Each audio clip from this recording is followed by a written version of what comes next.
היי לכולם, אז היום אנחנו נעשה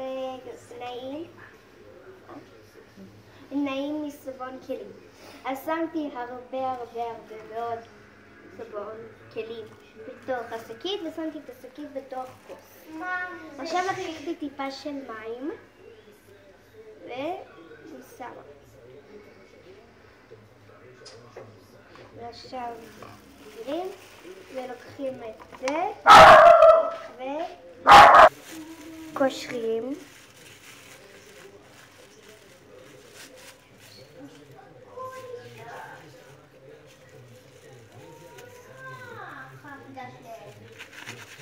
מנערים ככה, משפשפים.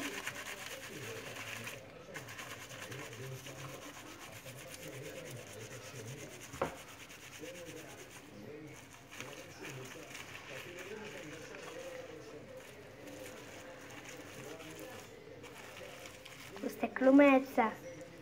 וואו. אז עכשיו זה מאוד נעים, זה בצבע ירוק ותשימו לייק אם אהבתם, ולא לשכוח לנסות. ביי.